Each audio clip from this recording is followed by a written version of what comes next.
যে কোনো শিল্পী এবং চলচ্চিত্র শিল্পের সামাজিক যোগাযোগ মাধ্যমে চিত্রনায়ক ইলিয়াস কাঞ্চনের মৃত্যুর খবর চারদিকে ছড়িয়ে পড়েছে, যা শুনে নায়ক ইলিয়াস কাঞ্চনের দেশে এবং দেশের বাইরের ভক্তবৃন্দদের মাঝে মিশ্র প্রতিক্রিয়া সৃষ্টি হয়েছে।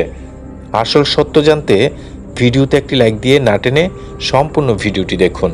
দর্শক, ভালো নেই জনপ্রিয় চিত্রনায়ক ও নিরাপদ সড়কচাই আন্দোলনের প্রতিষ্ঠাতা ইলিয়াস কাঞ্চন ব্রেন টিউমারে আক্রান্ত হয়ে দীর্ঘ 7 মাস ধরে অসুস্থ তিনি। বর্তমানে এই অভিনেতা লন্ডনে চিকিৎসাধীন। এরই মধ্যে সামাজিক যোগাযোগ মাধ্যমে ছড়িয়ে গেছে তার মৃত্যুর গুজব।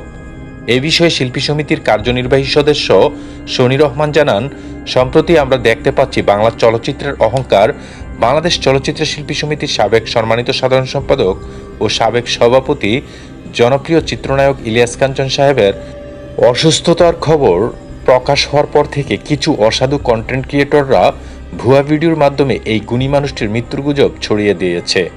এতে আমরা চলচ্চিত্রের মানুষ যেমন বিব্রতকর পরিস্থিতিতে পড়েছি, তেমনি তার পরিবারের সদস্যরা এ বিষয়ে দুঃখ প্রকাশ করেছেন।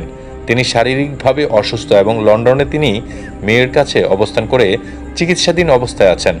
সুতরাং আমি ব্যক্তিগতভাবে অনুরোধ করছি, কেউ মিথ্যা তথ্য প্রকাশ করে বিব্রতকর পরিস্থিতি তৈরি করবেন না। আমি দেশবাসীর কাছে ইলিয়াস কাঞ্চন সাহেবের জন্য দোয়া প্রার্থনা করছি। দর্শক, এই বিষয় নিয়ে যদি আপনাদের কোনো মতামত থেকে থাকে অবশ্যই কমেন্ট করে জানাবেন। পরবর্তী ভিডিও পেতে এই চ্যানেলটি সাবস্ক্রাইব করে সাথে থাকুন। ধন্যবাদ।